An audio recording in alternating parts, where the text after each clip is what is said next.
Hello and welcome once again to another Furious Forecast. I'm Scott Grillin. I've been exiled to the basement. Can you not see all my? I got like my nerd bookcase down here with all my Transformers and some games and stuff. And I used to be down here regularly, but then I moved upstairs when it got real cold. So now I'm back because my wife and daughter are baking for school. And do you get any of said baking? I do not get any cupcakes at all. No cupcakes. Oh. Not one? They don't make Not you a one? single cupcake. Oh, This heartbreaking. is all for my daughter's school stuff. So, Oh. anyways, we're joined tonight. We're got a little mix up on the cast tonight. We've got Max Parker back. Hello, hello. Russell Jones joins us for the second week in a row. Good evening. Glad to be back. And we've got a first-time participant in Jeramy Pappas. Second-time participant, but glad to be back. Oh, second time. That's right. You were on one of Jen's broadcasts. That's right. Yes. One I wasn't on, but she was. Right, we That talked is Pokemans. Not the Oh, the Pokemon. Pokemans. So this has actually been a weird week. It's been kind of busy, but I mean, it's not like huge E3 kind of busy, but a lot of stuff going on.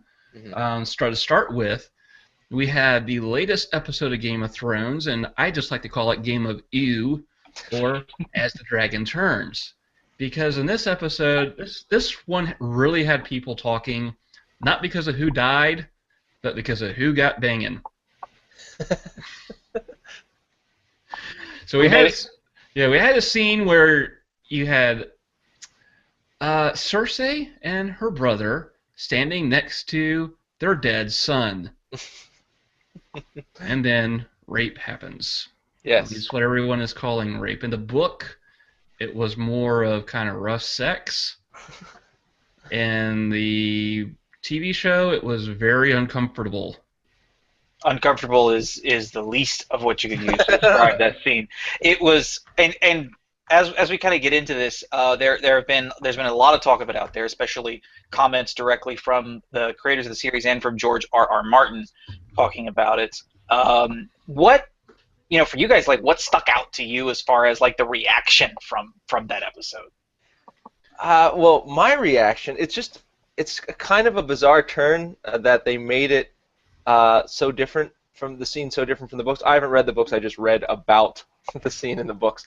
That you've built up the redemption of Jamie. Lannister. Thank you. Again, I'm horrible with names. Remind everybody of that.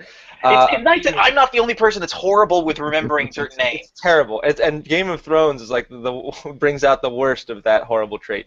So, anyways, you've built up the redemption of Jaime for what, a season now, like a full season, and now you've kind of just shattered that as he rapes his sister next to his child's corpse. It's kind of a bizarre choice. I would argue that it was not, leading up to this, it was not so much the redeeming of Jaime as the, well, here's a little glimpse into kind of what's going on. It's a bit of a softening for him. And then this episode reminds you, no, this is a show generally about horrible people and the horrible decisions that they make. And also, it needs to be noted, rape is not like a rare occurrence, either in the books in general or the TV show even.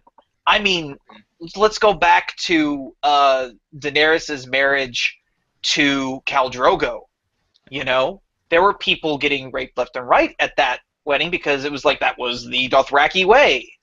But that was still happening just right there. So and one could argue that Daenerys' first encounter with Khal Drogo was rape. Yep. I mean, how you interpret it or not, it's happened a lot in the series. So if we're saying that rape is bad and we should stop watching things that have rape in it, we should have stopped watching a long ass time ago. So it's just there's a lot of bad things going on in Game of Thrones, but that's part of what keeps people coming back. I mean, it's not just, it's either the sex or it's the violence, the language. I mean, how many times does the Hound drop the big C word? It's just left and right. That's part of why it's so appealing, is because it's so shocking. I don't know. I think it's a hard jump to make, people, because I saw a lot of people that were angered about this particular scene, and before I saw the episode, I saw this. Oh, there's this terrible rape that happens, and I'm of course thinking the worst that could possibly happen. Not that this wasn't terrible, but I'm thinking much, much worse.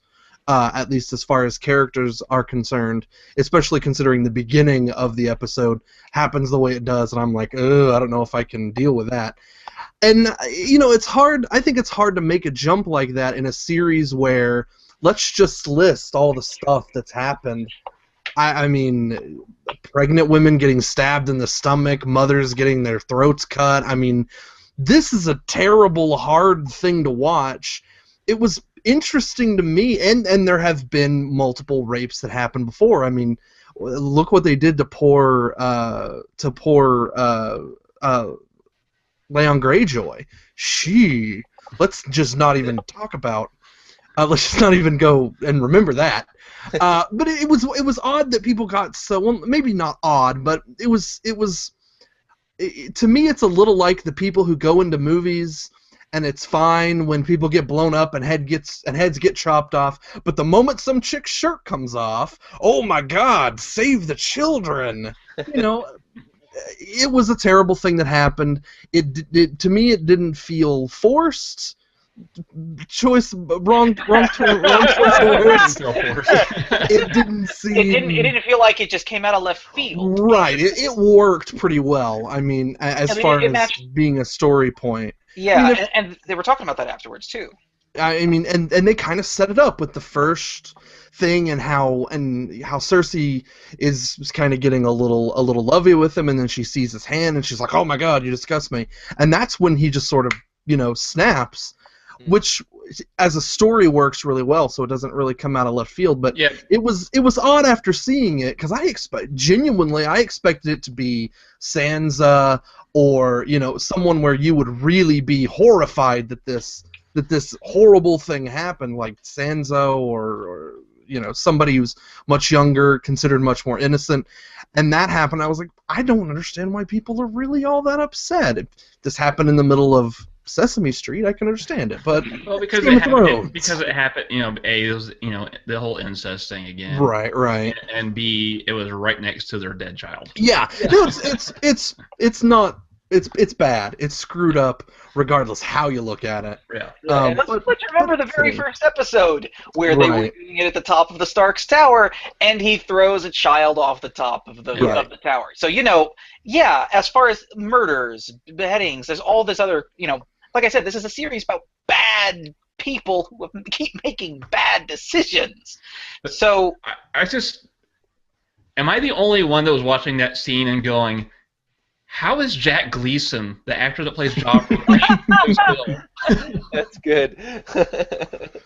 Yeah, I kept looking for him to breathe, and he never did.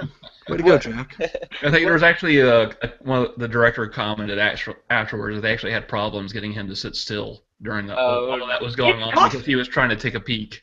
It's really tough to be still on stage for something. Like I've done acting and I've done death scenes, and it's tough to do that when stuff's happening, especially if we had a guy, we were doing Grapes of Wrath, and he had to be lowered into the ground because he was the grandfather, and he died, and then he had to, because of the way the staging worked, he had to stay on stage for a very long time. You couldn't see him once he was lowered behind the platforms, but he was still there.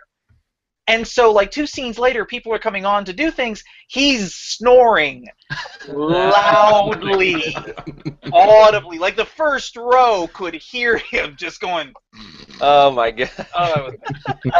So I can only imagine about trying to sit there while, your mom is being banged by your uncle off to the side. Yeah. Uncle Father. Yeah. Uncle Father, right. My mother, aunt, and Uncle Father. But then again, he was a dick to him and was completely just insulting him with the book thing on the prior episode, so Right. But the interesting thing to me, George R.R. Martin was kind of being diplomatic as much as you can be about what was clearly a rape scene. When he was saying in the book, this was the time that Jamie first returns Mhm. from being away. Yeah. And this is the first time that he gets the whole everything all at once. Mhm. And that's when it happens, and it is depicted in the book, which is, again, a point of view story. It's third person limited, so it's inside heads. You get a different perspective. Doesn't excuse it, doesn't make it good, right, bad, whatever. It is what it is, and he wrote it. And these guys came along, and they were in a completely different place. He had been here, there had been that coldness, and they chose to go a different direction with it. And the directors have tried to say, or the creators tried to say, we wanted it to seem like, well, she's wrapping her legs around him, it's trying to, all you can hear is no, no, no, no. And I don't care. And exactly, at that point, that is what the scene is. Mhm. Right. So the question I have is, how did the TV show go on forward? Is it just, if you think that's bad, wait until next week? Is that what they're doing? Or do they go forward with, we just soldier on? Well, no, it's just going to be the same thing. They're going to find new ways to shock us. One of the things that, actually bothered me, there were several things that bothered me with this episode. One of them was yet another sexposition scene with Oberyn Martell, where, there is just no point to the nudity in that scene other than to be titillating. Mhm. To have him laying there in bed with another guy and 3 chicks. You get some character development there in that scene. It's not right, completely... but why did it need to be him naked and everyone else naked, though? Right? Well, that was the whole point of this exposition. It's like, everyone's naked, now I'm just going to explain my whole life story. Right. Well, we did talk about the CEO of TNA. Yeah. Right. Yeah. They're letting him out of the closet for this one. But it seems like every time Oberyn is, we're 3 episodes in, every episode where he's been inside, he's been like, Inside. Yeah. Outside, he's clothed. Inside, hey, it's freaky time. It's like, fantasy swinger time when Oberyn Martell shows up. Yeah, and as we... Forecast, this theme for this week is phrasing. And as for this incest scene, I think the reason a part of the reason it's being so discussed is the Game of Thrones show has kind of spawned these 2 houses, if you will, and you have the one house that has read the books, and you have the one house that's just enjoying the show. And then when the scene like this, that's already semi-controversial, it's controversial for another reason because of how different it's depicted. So then it's even magnified even more. So that, I think it's kind of a bigger deal because of that. Yeah, I agree. The last season, I had the same complaint that you had, that the sex was just there because I imagine, some 13-year-old boy watching it, and it's like, oh, we need to have some boobs in this scene because it's getting boring. I think Saturday Night Live did a skit based basically that same concept, that the showrunner was a 13-year-old boy, which is why you had all these sex scenes. They really dialed it back after the first couple of episodes to the point where the nudity was nearly gone, and I've noticed that same thing, that it's sort of, back with a vengeance in season 4. So. It fits really well with their marketing campaign for, HBO Go, because watching your HBO with your parents, this is what it's like. Right. You want to go. Go away. Well, before the rape scene, I thought the scene with Tywin and Tomlin was really good. Mm-hmm. Now, Tywin right now owns that show. Mm-hmm. He is like the most dominant presence. Did anyone else want to kind of hear Tywin fully explain how sex happens? How would you like to have Tywin Lannister explain the birds and the bees to you? Remember, this was a guy that in front of us, was sitting there having a long explanation with his son in season 1 while he was, skinning a deer. Can you imagine what sex talk would be like with it? Does he know that that Joffrey is the child of... I'm sure he's well aware. He knows? Of it. Yeah. I think Tywin Lannister knows everything. Yeah. I think that he would have recognized that early on, without even having to consult the book. It's also ambiguous in the book whether he knows. Well, they say in the book when they go into the backstory of Cersei and Jaime that they had to kind of forcibly separate the 2 of them at times, because they were always so close. So I think it's implied that his father knew. Gotcha. Though it's never out. I don't think it's ever outright spoken that way. Right, and in the situation with Jaime and Cersei, and Joffrey is really in a weird way advantageous to House Lannister, because where do your loyalties lie? They don't lie with the Baratheons, because that branch kind of comes back in the middle there. So I think that's why he sort of keeps his mouth shut. Yep. But I mean, other than that, I mean, we were talking about, Russell mentioned earlier that this is a story of. This week's episode is more like, reminding you of how bad everyone can be. And part of that was with Sandor Clegane, the Hound, his little episode with Arya at the farmhouse, where you're reminded that just, what a amoral dick this guy can be. Did anyone fully expect him when he's like, "Oh yeah, we're gonna take this job"? You're like, "No, you're not. No, you're not." He said silver. You're gonna beat him over the head. You're gonna take his silver. The only question I had was, is he going to be dead at the end of it? Right. And shockingly, he wasn't dead. Yeah, he wasn't dead. He left him alive. He left him alive. That's Arya's gross. getting to him. Arya, and he got chicken. He got chicken, and Arya, so he was all right. It was just funny to see the look on Arya's face at the end of that scene compared to the look at her face the previous week. Mm-hmm. It's a complete 180 when she's looking at him. As her attitude just has completely changed. She thought he was a good guy, thought he could be someone she could trust, and now he's totally not. And then the following scene with Daenerys was probably the most powerful. You gotta love the way the actress for Daenerys speaks Valyrian. With authority, like With she actually is authority. saying something. Yeah. But that scene did upset me as well. And because am I the only one that noticed that Strong Belwas has disappeared? You're gonna have. I don't know who that is. All of us is like, what? Yeah. Okay, so if you don't remember Strong Belwas in the previous season, when now I'm having a name fart, the former guardsman that joined Daenerys. Oh, he was the different actor. Is that what you're talking about? No, the former White Cloak that joined Daenerys' group. The former Gold Cloak. Gold Cloak, sorry. I Gold thought Cloak. he's there, isn't he? Yeah, he's he's there with there, the white but hair. when he showed up in the first season, he was there with Strong Belwas. Oh, he had a second person with him. Oh. Yeah, he was with Strong Belwas when they showed up at last season, and then now all of a sudden Strong Belwas has just disappeared completely. Yeah. You know why? It's because all three of us at the same time said, "Who?" Yeah. Right. Sorry. Yeah. He was actually a pretty fun character in the book. I mean, he was not like a real deep or interesting character, but he was a fun character because he was very boisterous, very antagonistic, very much the fighter. And so I was kind of looking forward to this scene where he was going to be the one fighting the horseman that came out of Marine, and instead it was Mr. Loverboy.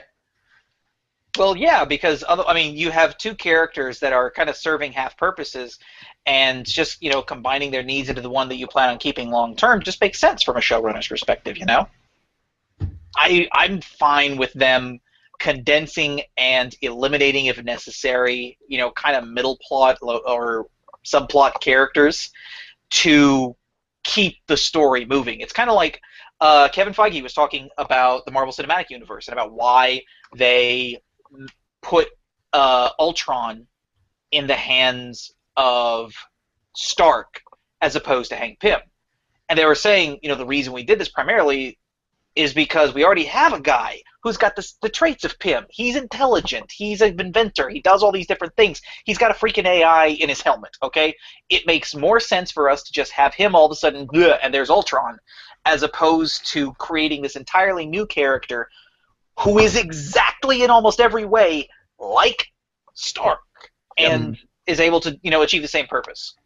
Mm-hmm. Just for the sake of a sliver, no matter how big a chunk it is, of the audience who knows what the comics are and cares about it.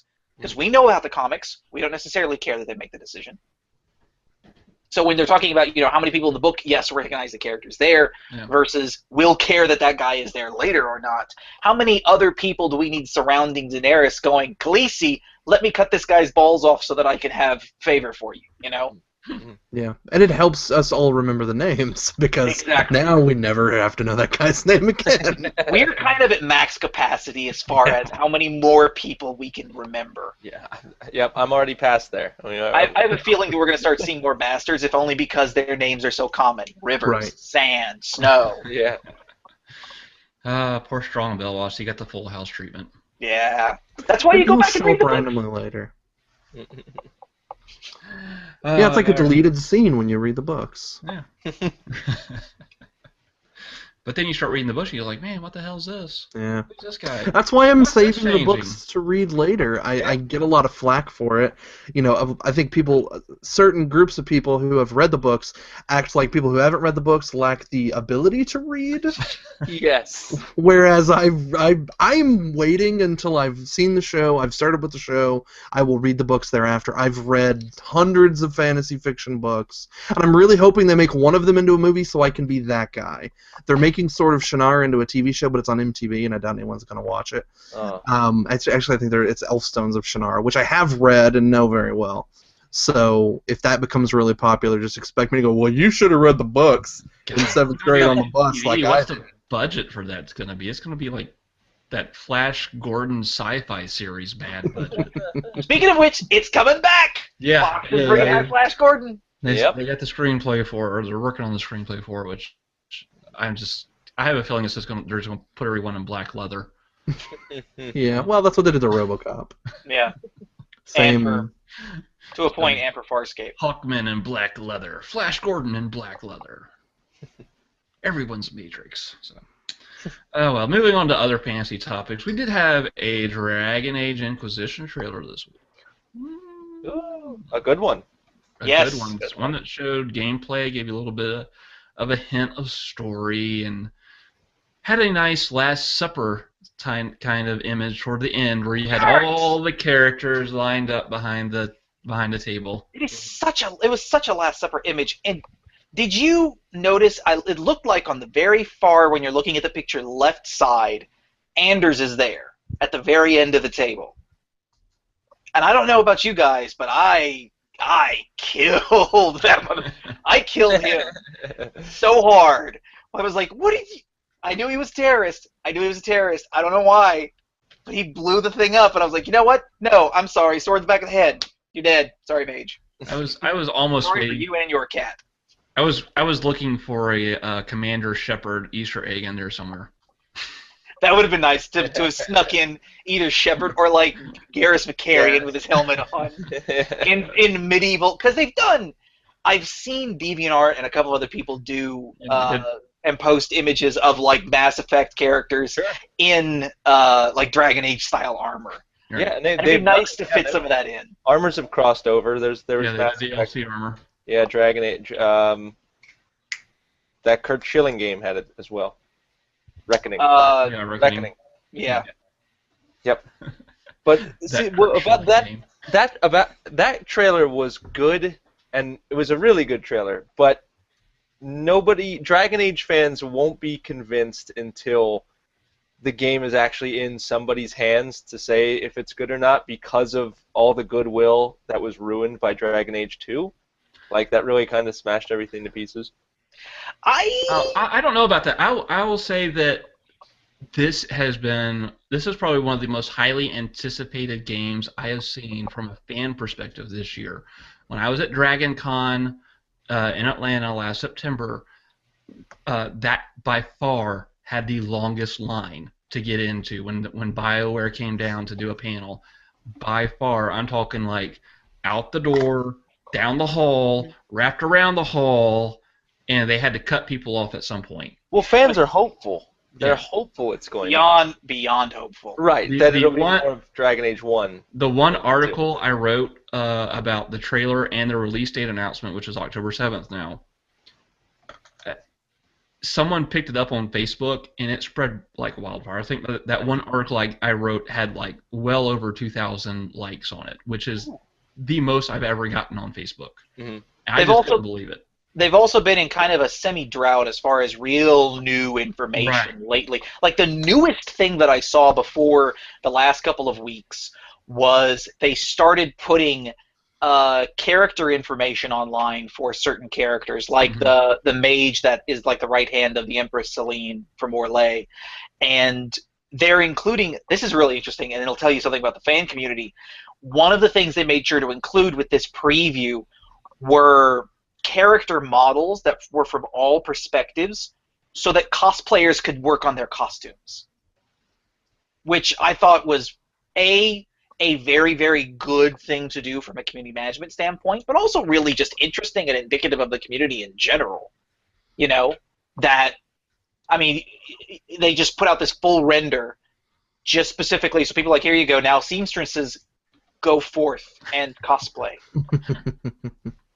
It does make you think how much weight they put toward cosplay as a marketing tool. I mean, you get a really good cosplay and that picture gets a couple million hits, or that video on YouTube gets a couple of million views. I mean, that's I think a metric you can measure the success and the fan appreciation of your game by. Easily. Oddly enough. Easily. By home ec. It's a walking billboard for your game. Free and voluntary. Yeah. And in many cases, far superior to any other marketing crap that you put together. And this is, I mean, as far as marketing goes, this is going to have the benefit of being the only AAA RPG coming out this fall. Yeah. The Witcher 3 was pushed back to next year. Like if you're looking for like a pure Western RPG. Yeah, pure Western, AAA, massive budget, epic style RPG. This is, I believe, Mordor. the only one. That's more Assassin's Creed to me. That would be considered like an action or an action RPG. But, you know, RPG elements have crept so far now. Like Watch Dogs is going to have at least some small elements, won't it? Yeah. Yeah, for sure. Yeah. And you had similar things in Last of Us. You know, it's spread. You got sports games with RPG elements now. Right. Exactly. Yeah. But I agree with Jane, you know, as far as like, you know, that old school, you know, Baldur's Gate style RPG. Mm-hmm. But both of those games are going after the same audience for sure. Mordor and Dragon Age. Yeah, and ironically, the they're both audience. coming out, I think, the same week. Yep. Same day, right? Yeah, that's the same audience. I mean, one's definitely more action-oriented, one's more traditional RPG-ish. We say at this point, but I'll be frank, I enjoyed and I was not turned off by the switch in combat style between Dragon Age Origin and Dragon Age 2. Mm-hmm. And the reason I wasn't was because I thought, hey, I like this combat style. I'm going to go back and play Dragon Age Origins again because that game's huge. Now I'm going to come back and play Dragon Age 2 because I'm able to do things in this that I'm not able to do in Dragon Age Origin. And, you know, I was kind of okay with that. I was also fine making the switch to a slightly more kind of cover-based shooter and streamlined elements that they did whenever they jumped from Mass Effect 1 to Mass Effect 2. And honestly, overall, I have a feeling that they're going to find ways to include the stuff that sped up combat from Dragon Age 2 in Inquisition, but they're still going to find ways to give you that similar experience from Dragon Age Origins. Like, I know that they've said that is something that is probably the biggest piece of feedback that they got, other than the fact that the same room kept repeating over and over when you were doing side maps. And they've taken feedback before and they've turned good things out of it. I think that they're going to be able to do decently with this. I mean, they rewrote, to an extent, Mass Effect 3's ending based solely off player feedback. And they still weren't happy. They're never going to be happy. I mean, at some point you have to decide, as a creative, at some point you have to decide to stop listening because you're never going to make everybody happy. Right. You're just going to have to accept, this is what I'm making, this is going to go out there. And then you have to decide, is it legitimate feedback or is it just people whining? And ultimately, you're the one that has to make the decision and live with the consequences. Don't chime in all at once, gentlemen. Well, it's your creation. It's the same thing. I've been saying this same thing to Russell for years, usually about World of Warcraft. It's your creation. At some point in time, you have to go, okay, fan community, I appreciate that you're there, but I created this to begin with. Maybe I want to take an idea that I've had to make it better based on the brain that created it to begin with. So, I mean, there are two sides of that coin. Do you want to do everything your fans want you to do? Because let's be frank, when fans get what they want, they very rarely like it. Mm-hmm. Well, I mean, that goes back to the old argument. You know, you always hear developers say, you know, like, this is the game. Don't make a game that for someone else. Make it for yourself. Make the game you want to make. And you know, you hear that often. But you have to take in player feedback because you have to find out. I mean, that's why they do play testing, so they can figure out what's fun and what's not fun. Sure. Right. Sure. When you're dealing with game mechanics, I mean, when you're dealing with game mechanics, that's one thing you want to listen to player feedback. When players are chiming in about, then it becomes whining when they're chiming in about story. Yeah, and one of the things, especially with this, after Mass Effect 3's ending and the complaints about that, I've taken an awful lot of just complete shutdown when it comes to listening to people complaining about BioWare stuff. I just wind up, you know, as soon as they're like, rare, but the Mass Effect, nope, shut up. Not even listening to you. Yeah. Massive forum thread, bye, gone. Not even... Just like because there's so much screed that is there because they want to screed against because they're still complaining about this prior thing. They're still hurt by this. So in their eyes, BioWare will never shine again. And I'll admit, I am a massive BioWare fanboy, absolutely. But there's just so much whining out there. Well, that's the whole gaming community. They whine about everything. I mean, it's either the price of consoles for, you know, the whole console war thing between Xbox One and PS4 now. It'll be the price of this indie game. It'll be because someone made a tweak in gameplay to something that they like, or someone's remaking a game that everyone else loves, but this one person doesn't like, so they whine about it. So that's just the community. There's always going to be some whiners out there. The other trailers that came out this week, we had a big interactive trailer for Turtle Rock Studios Evolve today, showing off the perspective from each of the 4 human hunters as well as the monster. And you also had some commentary from the game designer as well as one of the esports community guys. And did either of you guys, any of you guys get to watch that any? I unfortunately did not get a chance to watch it, but it is on my list of things to queue up and listen to while I'm playing Hearthstone later, just because I really want to see. I'm really interested in how differently the game plays from each of the individual hunters' perspectives. And we were talking, I think, a bit about this the last podcast, where each of them have different kind of passives that are going on and other little ways that they see the world that are different and unique. And I want to really get a feeling for that. And then, of course, being able to see, you know, from the headspace of the big monster is going to be fascinating. Did you get to watch it any, Max? Unfortunately, I did. But I know from when I played it at PAX that the Max seems to be having some technical problems. The hunters look like they're going to play pretty differently. Yeah. So, what about you, Jeremy? Did you get to see any? No, I didn't. My day was taken up with movie trailers, unfortunately. So. All right. So I guess I'm the only one that actually saw it. So basically, they walked through. It was actually very well put together. It showed you how important the balance of the human team is, because I mean, at one point the monster knocked one of the human players into a body of water. And as the human player was trying to walk out, another monster, it was an AI-controlled monster, leapt out, swallowed that guy whole. It was an insta-kill. If you die, you were then sent, I guess, into limbo for about 2.5 minutes until you get to respawn. So during that time, it's 3 human players versus the monster. And because they lost the guy that died was a trapper. Because they lost a trapper, that really hurt the balance of their team. And so the guy playing the monster was then able to run off, build some of his armor back up by eating some of the other creatures around, and then go. He basically destroyed the human players at that point, just by them losing that one trapper. So it's possible to strategically think, okay, there is a risk reward if I attack early and potentially catch these guys when they're a little off guard and take one of them, especially one that can really harm you early on, out. Yeah, at the beginning they say that the monster is really weak, and you want to kind of go build up his strength. Yeah. So you kind of want to avoid the humans at that point. But he was able to just a random encounter because he encountered the humans far earlier than he wanted to.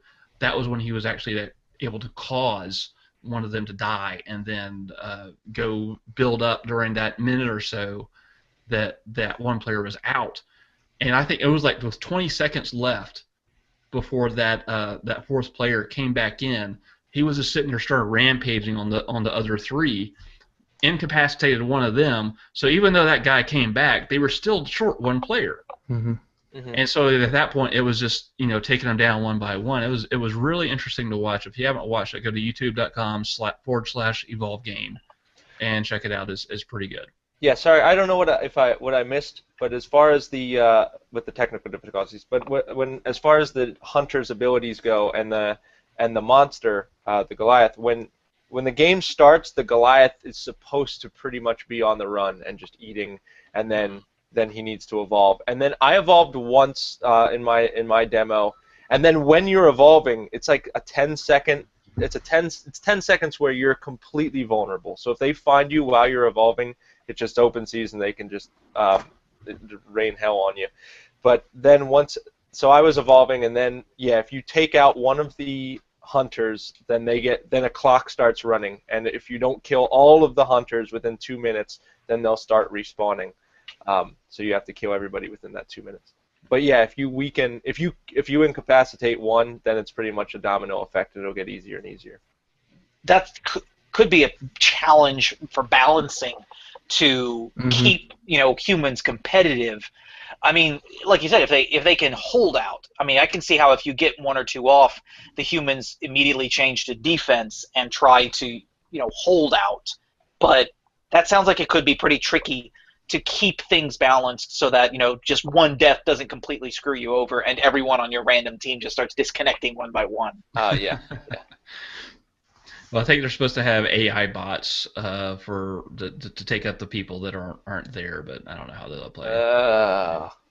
If someone flat out disconnected and an AI immediately stepped in to take over for them, that's actually a pretty interesting idea. That's been done before. Depending on the quality of AI. Mm-hmm. Yeah. I mean, even if it's a semi-subpar AI, it's better than an absolute dead chair, or in some cases. Yeah. Yep. So the other trailer that came out last night was the Watch Dogs multiplayer trailer, and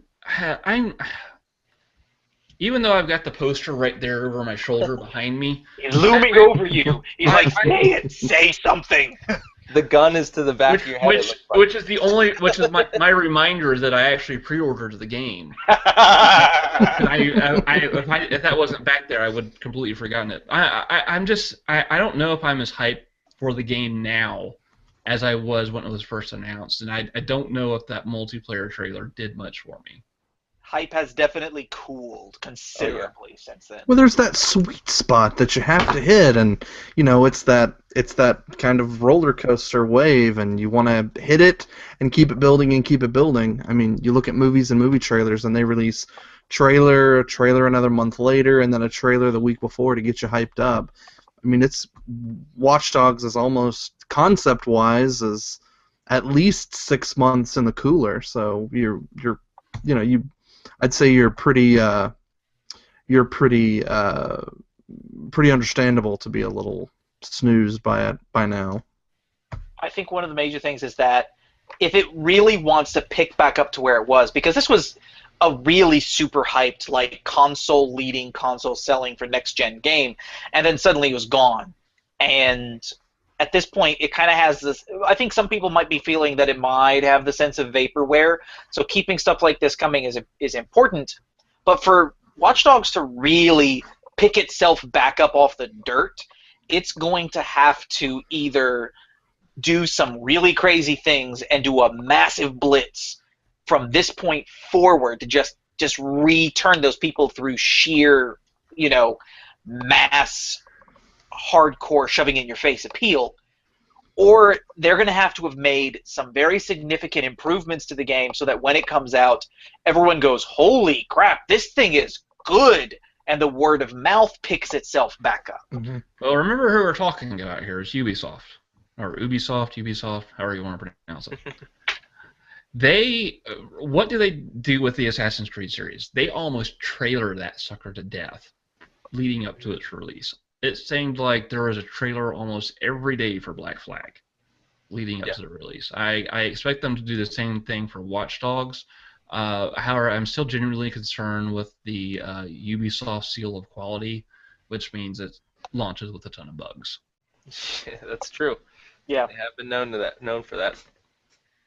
But I just the multiplayer trailer. I don't know if I saw anything. They had some decent twists on traditional gameplay, like kind of a single flag capture the flag type of thing, where it was a hack on an encryption that you had to if an enemy player was within a range, then they were hacking the file that you had, so you had to move out of range.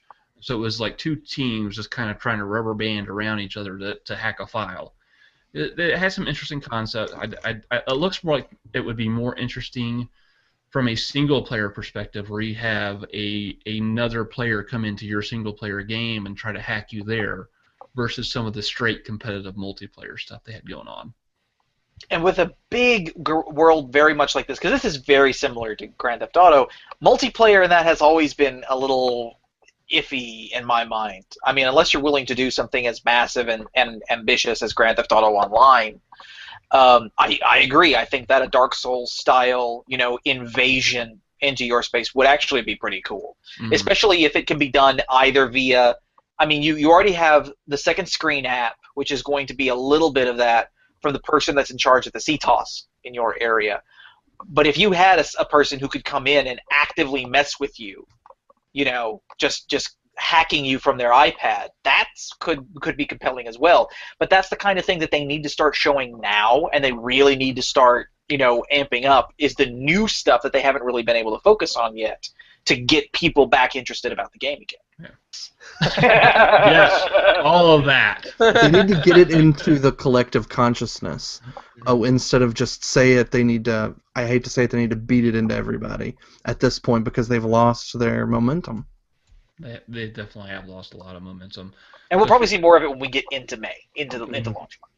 Speaking of momentum, it seems like the whole AAA game industry is kind of losing its momentum. That the whole model that's been around since, I guess, the early days of consoles, where you have a big AAA game. Part of it is, as Epic Games recently said in an Edge interview, they expect 1/3 as many AAA games to be developed, and that each game will be 2 to 3 times the cost of what games were during the PS3 and Xbox 360 generation. That was followed up by news that GameStop is closing down close to 200 stores, and they're going to kind of shift focus over to smartphones and tablets for gaming and hardware. So I guess. Are we kind of reaching a juncture point in the game industry where the AAA model has constituted, where it's a massively multi-million dollar game with hundreds of developers working on it? Are we reaching the breaking point in that system? I would say that it's been coming, and it's, especially considering it's been following that curve. We're starting to hit the point where it stops just rising and starts just jackknifing straight up. And that kind of a progression has always been unsustainable. At some point, you will have a breaking point, and it'll either be a trough or it'll be a crash.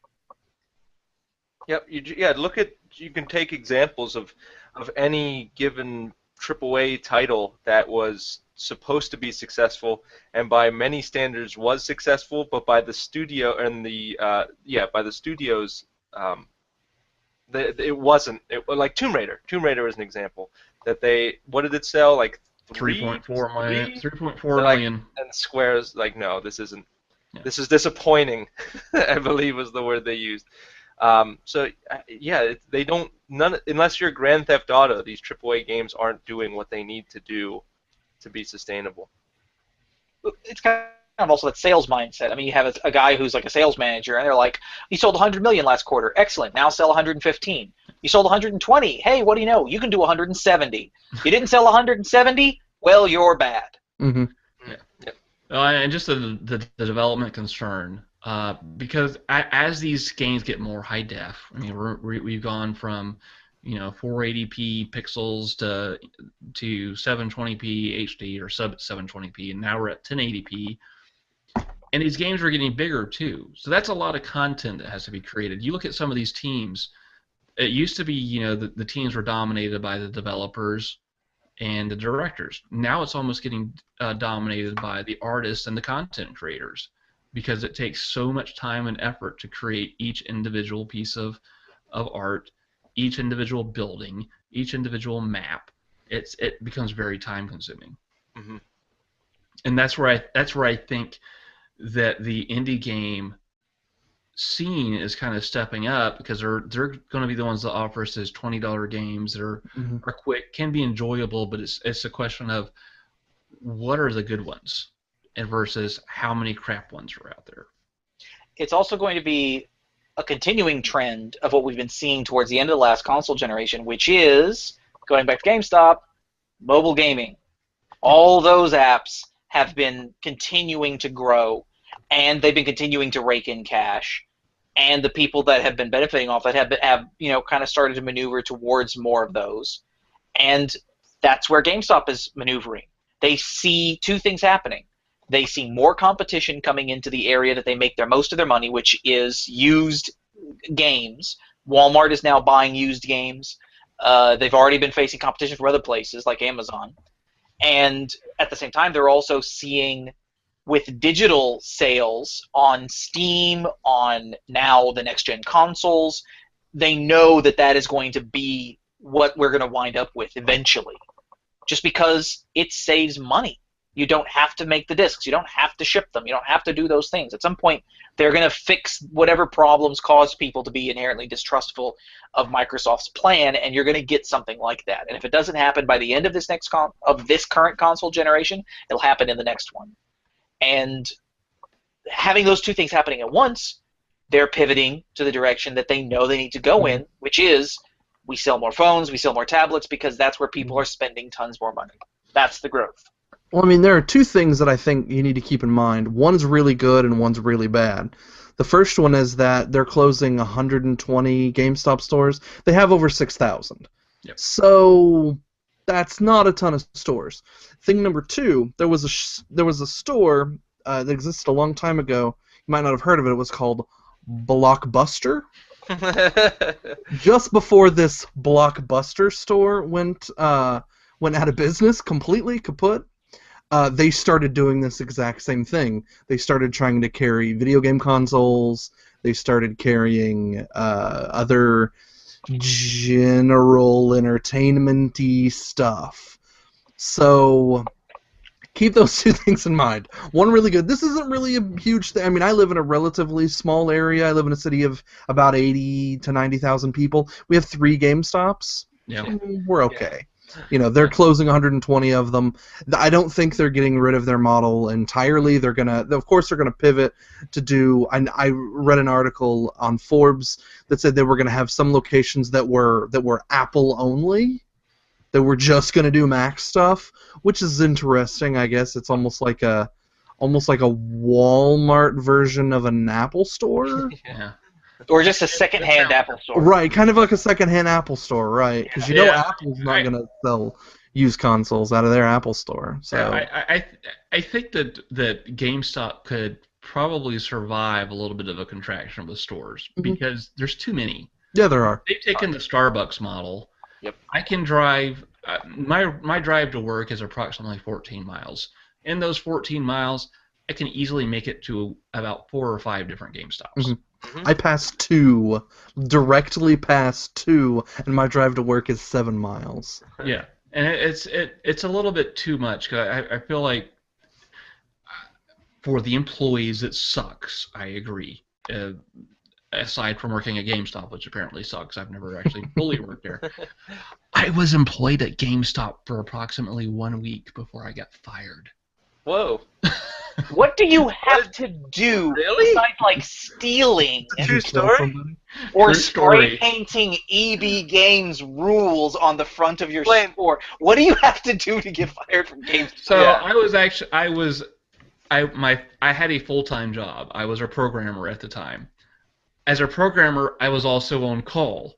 So one Saturday while I was supposed to be at work at GameStop, I had a call from my main programming job, which paid the bulk of my salary. Which one do you think I went to? Yeah. Yeah. Nice. So I went on call and I did what I had to do at work, and then I showed up at GameStop like 2 hours late, and I tried to log in. It's like, nope, you're fired. Bye. I was like, okay, bye. Wow. Wow. That's amazing. So that was my one little jump into the game retail industry. Did you maybe try to take a couple weeks off, grow a little facial hair, put on a different shirt, maybe try to go back in? Go back in.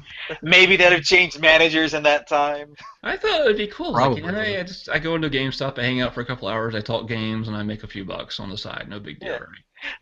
And how did reality differ from your expectation? It sucked. Yeah. I didn't think it was so. I used to work at GameStop. I didn't think it was so bad. Trades are awful. When someone comes in with trades, the process. Well, this was back when they were still doing PC games, PC game trade-ins. Ooh. It was horrible. Whoa. Yes. You want to talk about trading? I mean, people do it now, where they treat GameStop as kind of a rental service. When they were doing PC game trade-ins or returns, it was definitely a rental service. People would buy a PC game. I think even though I was there for only a week or so, I had like the same guy show up 2 or 3 times. Mm-hmm. Yep, you get the regulars. On a PC game, took it home, brought it back the next day, returned it. Yep, you get a lot of that. A lot of the people who abuse you buy a used game and you have a week to bring it back for a full refund. Mm-hmm. Which, especially with certain games, you could, like, even AAA games, you could just... Anything. Infamous, practically. I mean, yeah, if you've got a decent amount of chunk of time and like, Infamous could easily have been beaten within a week. I mean, they try, but that's why they're trying, like, with Paper Trail to at least put that out. But then GameStop turns around, like what happened to me, and they send an email, they're like, you're guaranteed to get $40 if you trade it in now. And I'm like, done. Here you go. Yep. Take it. Yep. Take it. Take my other 2 things. Oh, $110 of in-store credit. Thank you. We'll put that over here. Yeah. So, what are we playing right now? Jeremy, what are you playing? Or reading or watching? Oh, we're skipping buy, skip, or wait. I do not have anything for Buy, Skip, or Wait this week. I've been too busy all day long. You guys are lucky that I was able to make it to my basement to do this podcast. Watching this week, I saw the Disney nature movie Bears. Ooh, Which is a movie about bears. Yeah. I like bears. I like the movie. I did not care for the narration. John C. Reilly. I did it. Well, here's the problem with I don't want to get into my review of the movie. It was a really great movie. It was very well shot. If you have kids, which I do not, it's a sort of movie that if I had kids, God forbid, that I would want to take them to, as opposed to this bird movie that's going on right now. But John C. Reilly does this weird thing where he talks as the bears in kind of a Milo and Otis way, but he talks as both of them. It's very like if I were like 3, I would think it's hilarious. Like if you've ever had a dog and a dog meets another dog and you go, "Hi, Mr. Dog, I like you very much. I have brown spots." That's what he does, which really kind of sucks. So that part I didn't love. I just had this image of like John C. Reilly doing the voice work, and then taking like a shot of Jack Daniels or something. Probably so. And sitting there going like, "What the hell am I doing? I gotta get more drunk for this." I doubt he really wrote it. Otherwise, it would be things like, "Hi, Mr. Tourist, I'm gonna take your leg off." And a lot of it had to do with the writing. He did an okay job. Besides that, a lot of it had to do with the writing, the stuff that he was actually given to say. Playing wise, actually, I got to play Russell. We live quite a ways apart. But I just got a board game that's been around for a little while, but I'm really enjoying, called Elder Sign, that Russell and I got to play. That was a ton of fun. We had a big camp out this weekend, so I was in Arkansas. And I'm big into Cthulhu mythos and that whole thing, so we got to play that, which was a lot of fun. So that's it. Max, what about you? I just got on the Hearthstone bandwagon. Uh-oh. It took it coming to tablet for me to jump on board. But I'm on board. I just downloaded it. I'm working on unlocking all of the different types of classes. It's a little, well, at least last night it was a little buggy. If you don't have, you can of course play it on PC, but if you don't have an iPad Air, the newest version of iPad, it's going to be a rough experience. I was playing with my friend who has an iPad 2, and it crashed at the end of every game. So watch out for that. Disconnects also, because the game is young on tablet, so I guess that's to be expected with a Blizzard game, early days of a Blizzard game. It disconnected a couple times. But other than that, it's a lot of fun, and I can't wait to delve deeper into that. See, I have it on iPad 2 as well, and there has been slowdowns, but I have never had any crashes, and I have never had disconnections. Ooh, really? So, but yeah, slowdown, especially at the... The thing is, at the end of the match, it's very particle heavy. And when you beat someone and their card explodes and things are going everywhere, it's very super intensive. Right. And especially some of the bigger spell effects, things get really super. Like, have you seen legendaries in any of the games that you play? Not yet. Nope.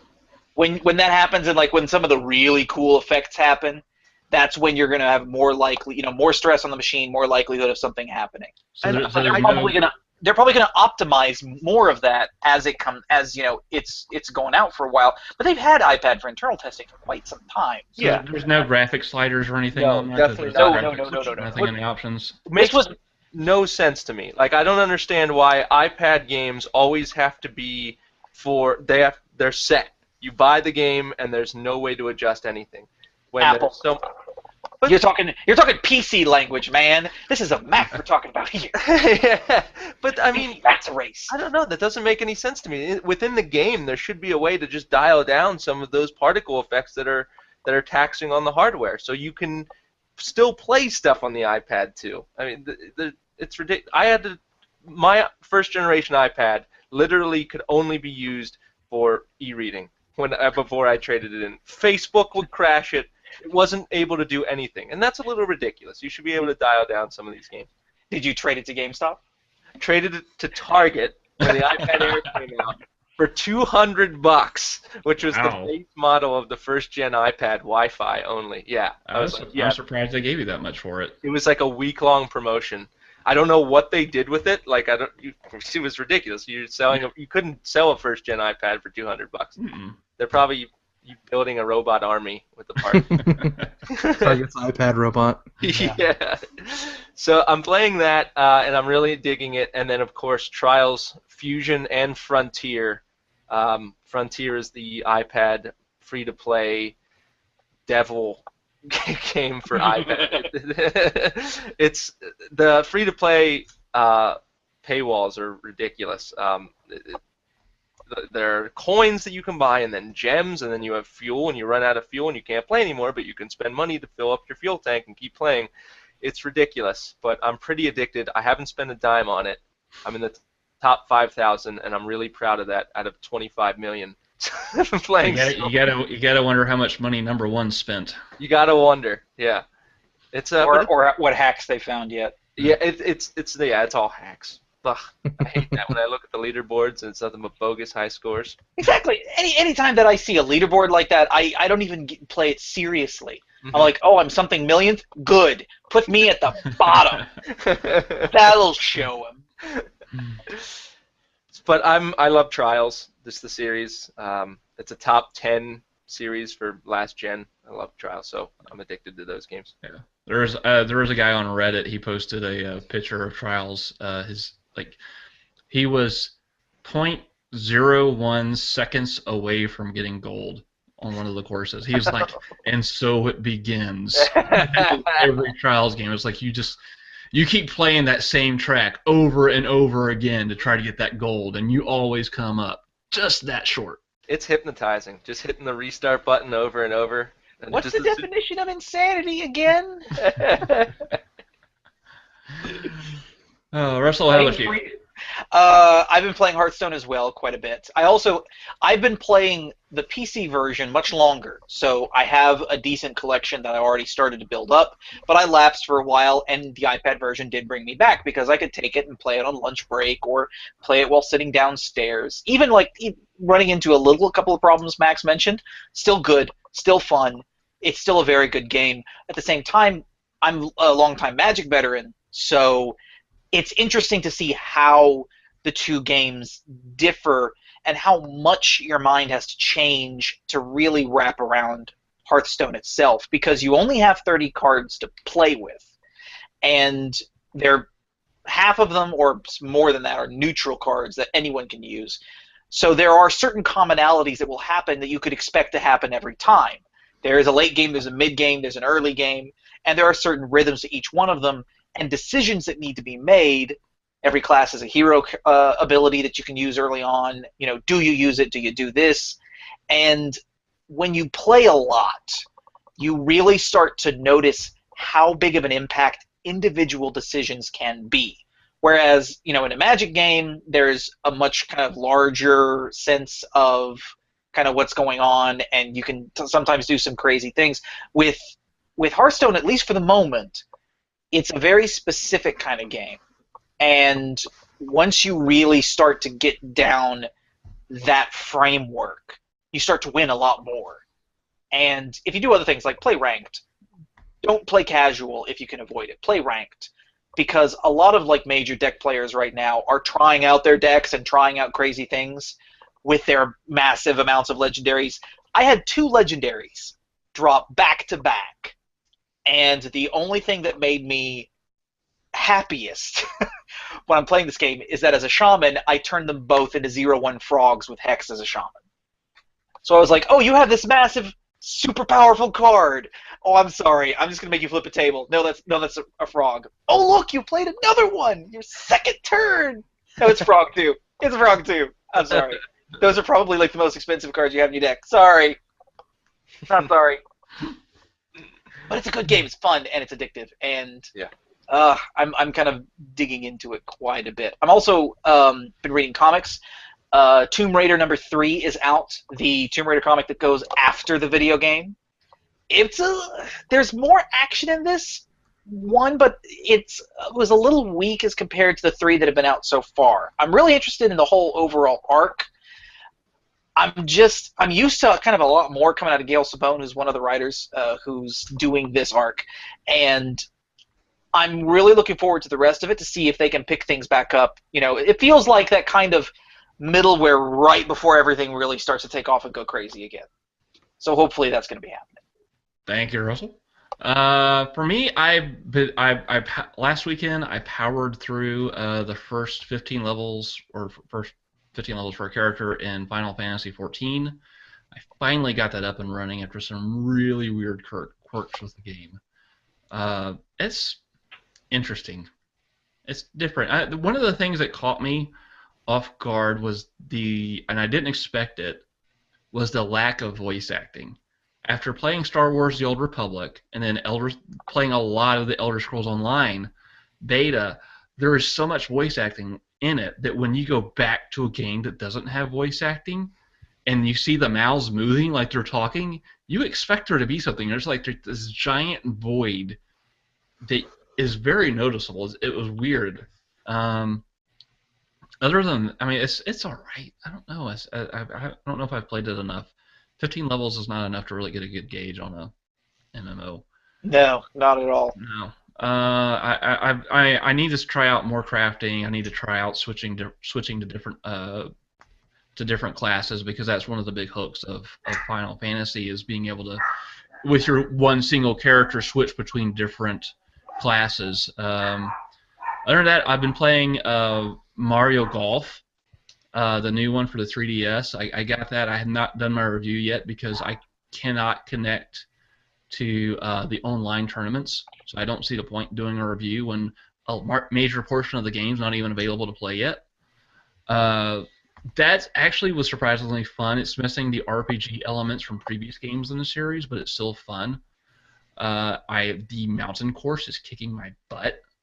It's just like Trials, where you keep on coming up short for that. Trying to be the number one, trying to get the championship for the mountain course. But it was interesting that Nintendo actually announced DLC for that this past week, which is the first DLC for a Nintendo game that has a season pass. So they've got three DLC packs planned for that. Other than that, for reading, I finally finished Snow Crash from Neil Stephenson. That's been on my list of books to read for a long time. What a strange freaking book. Do any of you guys ever seen it? So it's like a virtual reality book, a book about virtual reality, and basically crap is going on where the main character is hero protagonist. He's the last of the hackers, and he's also a swordsman and goes around carrying katanas both in real life and in virtual reality. He's got the United States has been broken up into small franchises. Some of them are controlled by different groups. One is controlled by Hong Kong. One is controlled by the mafia. The United States government is barely holding on, and there's all this stuff going on with trying to take over basically people's programming in their brains. All very strange stuff. But I also read Edge of Tomorrow, the Tom Cruise movie that's coming out with it. Groundhog Day meets Starship Troopers is what it is. Yeah, where they were in the exosuits and everything. I think that was actually filmed here in Louisiana. Yeah. Some of it was filmed down there, and it's actually based on a book called. It's based on a book by a Japanese novelist. I'm brain farting on the book right now. It's actually a very good book. It's such a good book. I don't know if I'm going to go see the movie now. I may wait for it to come out on DVD or on Netflix or something, but I don't know if I'm going to go see the movie. It's actually a very, very strong book. If you haven't had a chance to go read it, go read it. And that's about it, really. Oh, I read the Halo Escalation comic books. What a piece of crap. I mean, the art on that is so bad. It is embarrassingly bad. I can't believe Dark Horse Comics puts that out. Yikes! They've lost the Star Wars license. They've got to do something. They got to make franchise money somehow. But I mean, the art is horrible. Everyone is disfigured, walking around. All the characters, and there's this one picture of one of the Spartans. She had her head kind of turned, had the helmet on, but everything on the helmet was going in different directions. It was the cap was going this way, her head was going this way, some lights on her helmet were pointing another way. It was just horribly disfigured, and I just... Do you even know how to Spartan? It's throughout the whole thing. I mean, it's embarrassingly bad. I just honestly I cannot believe that Dark Horse Comics, who's generally considered to be one of the best publishers, puts out something like that. The art is horrible. So that's pretty much all I've got. You guys have anything else? No? All right. So this has been episode 32 of the Furious Fourcast. Thank you for joining us once again. Jeremy, where can we find you? I am writing for The Daily Crate. You can go to thedailycrate.com and read what I write there. I also do the podcast with Russell, which is the Geek and Review podcast. That's at GIR Podcast. Or it's GIR Podcast. No, it's GIR Podcast at Podomatic.podomatic.com. Search for it on the Google. It's on the Google. It's on the Google. You can find me at rjones Esquire on Twitter. I'm the managing editor for VideoGameWriters.com. And you can also find fiction that I'm writing, Western fantasy fiction, over at writerlot.net. Maxwell, you're on mute. Max, you're on mute. Sorry, I was typing and then I forgot about that. I was wondering when you were going to hit the mute, turn the mute off. I can see the icon. I'm like, I'll skip the Russell since Max is on mute right now. And Max you never turned it off. Max is unfindable. He just made himself unfindable. Finishing strong here. You can find me in the Pittsburgh Post-Gazette in Pittsburgh, or you can find me on Twitter at GameGuyPGH, and Trials review will be later this week, both Trials, mobile and console, and then Child of Light next week. Cool. I've been hearing a lot of stuff about it. I really don't know anything about the game. Looks gorgeous. I have been getting a ton of press releases from Ubisoft about that. So, I am Scott Grill. You can follow me on Twitter at Scott Grill, on Facebook, ATL Games Examiner, and we are the Furious Fourcast. You can find us on the iTunes, on the Google, on the Facebook, on the Windows Phone. You can find us anywhere. Just Google Furious Fourcast. Thank you for watching once again, and we do hope you have an enjoyable week, and we'll catch you next time, and good night. Good night.